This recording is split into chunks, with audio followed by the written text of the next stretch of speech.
Selamat datang di channel YouTube Ika Amputua. Renungan motivasi yang saya ambil dari Renungan Harian Spirit. Pemulihan luka hati. Jawab orang sakit itu kepadanya, "Tuhan, tidak ada orang yang menurunkan aku ke dalam kolam itu apabila airnya mulai goncang, dan sementara aku menuju ke kolam itu, orang lain sudah turun mendahului aku." Yohanes 5 ayat yang ke-7. Jika kita masuk ke sebuah toko pecah belah, maka sesuai namanya kita harus hati-hati saat hendak berbelanja di sana.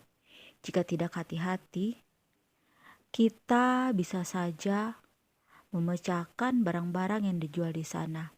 Dan pecah berarti beli. Sedikit terjadi benturan, bisa saja terjadi keretakan di sana-sini. Jika sedikit terbentur saja retak, bagaimana jika jatuh? Hancur berkeping-keping. Pada dasarnya manusia juga seperti itu. Ibarat kaca, kita ini gampang pecah. Ibarat kayu, kita ini gampang patah. Ibarat benang, kita ini gampang putus. Perlu ada stiker "awas mudah pecah" yang ditempel di hati manusia. Kita terluka begitu seseorang menyinggung perasaan kita. Kita terluka ketika atasan kita mengucapkan kalimat yang sedikit lebih keras dari biasanya. Kita kecewa begitu sahabat kita tidak melakukan seperti yang kita harapkan. Kita terluka begitu pasangan tidak lagi memperhatikan kita. Kita bahkan bisa marah kepada Tuhan di saat Dia seolah mengabaikan doa kita. Luka hati kita pun bisa tambah parah. Puncaknya, hati kita sudah menjadi pahit bak empedu. Itulah keadaan hati kita sebelum diperbaharui dalam Kristus. Hati kita sangat rapuh.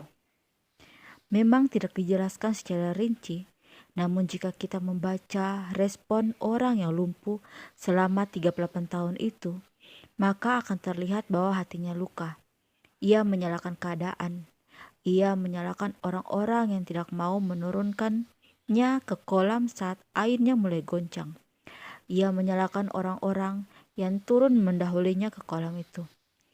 Perjumpaan dengan Yesus memulihkan hatinya. Orang lumpuh ini disembuhkan. Tapi yang terutama, hatinya dipulihkan. Nah, bagaimana dengan kita? Jika hati kita terluka, jangan biarkan keadaan itu berlarut-larut sehingga luka itu menjadi kepahitan. Izinkan kasih Yesus memulihkan hati kita. Izinkan Roh Kudus melembutkan hati kita. Jika hati kita sudah dipulihkan, marilah kita belajar untuk menjaga hati dengan segala kewaspadaan.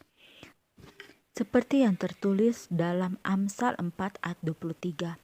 Menjaga hati karena kita sadar bahwa hati ini rapuh, gampang terluka, dan gampang pecah. Izinkanlah kasih Yesus memulihkan segala luka hati kita. Terima kasih, jangan lupa di subscribe, like, dan share untuk mendapatkan renungan-renungan harian di hari-hari selanjutnya. Terima kasih.